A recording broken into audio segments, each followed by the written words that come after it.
پاکستان سے کسی نے پوچھا ہے کیا تہجد کے لیے سونا ضروری ہے؟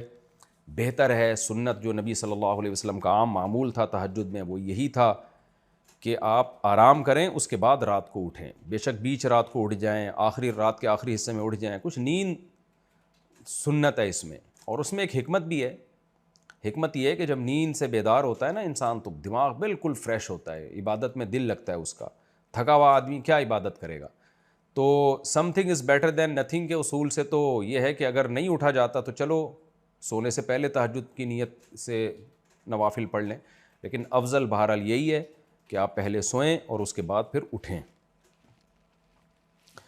پاکستان سے کسی نے پوچھا اگر شوہر نے بیوی کو غصے میں بس 3 دفعہ یہ بولا کہ طلاق طلاق طلاق، یہ نہیں کہا کہ میں تمہیں طلاق دیتا ہوں، تو کیا طلاق ہو جاتی ہے یا نہیں؟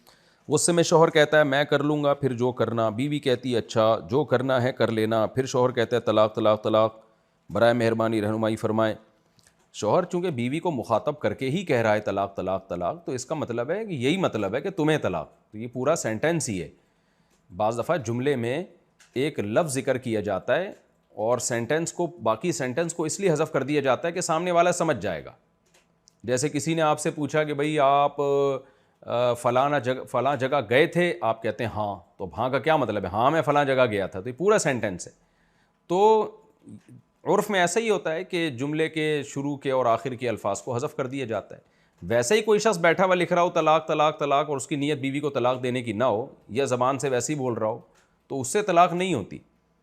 لیکن جب بات میاں بیوی میں چل رہی ہے تو بھائی اس کا مطلب یہی ہے کہ تمہیں طلاق ہے، تو یہی مطلب ہے اس کا۔ تو لہٰذا ایسی صورت میں اگر بیوی کی طرف نسبت کر کے شوہر نے کہہ دیا، یعنی بیوی کو خطاب کر کے شوہر نے کہہ دیا، اور غصے کا لفظ تو غصے میں کہا ہے، تو یہ تو خود واضح قرینہ ہے، تو اس لیے تینوں طلاقیں واقع ہو جائیں گی۔ اور یہ آپ کے سوال دیکھیں کیسا ہے، اگر شوہر نے بیوی کو غصے میں بس 3 دفعہ یہ بولا تو یہ بس ہے؟ تو اتنا بڑا گناہ ہے اکٹھی 3 طلاقیں دے دینا؟ تو یہ ایسے ہی ہے جیسے آپ بول رہے ہیں کہ ایک آدمی نے بس 3 دفعہ چاقو مار دیا کسی کے، بس 3 دفعہ ہی تو مارا ہے، تو مارا کیا ہے؟ چاقو مارا ہے نا۔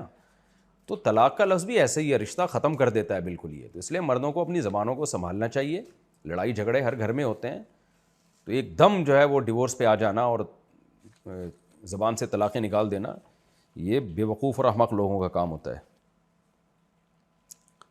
عبداللہ بن عباس رضی اللہ تعالیٰ عنہ سے صحیح سند سے ثابت ہے، ابو داؤد کی روایت ہے کہ تم حماقت پہ سوار ہو کے یہ کام کرتے ہو، اور پھر عبداللہ بن عباس کے پاس آتے ہو، یا ابن عباس یا ابن عباس، اے ابن عباس اے ابن عباس، میرے منہ سے غلطی سے 3 نکل گئی ہیں، غصے میں 3 نکل گئی ہیں۔ تو عبداللہ بن عباس نے فرمایا کہ تم اگر اللہ سے ڈرتے تو اللہ تمہارے لیے مصیبت سے نکلنے کا راستہ رکھتا، تم ڈرے نہیں ہو، اکٹھی نکال دی ہیں، تو اب تمہاری بیوی تم سے جدا ہو گئی ہے۔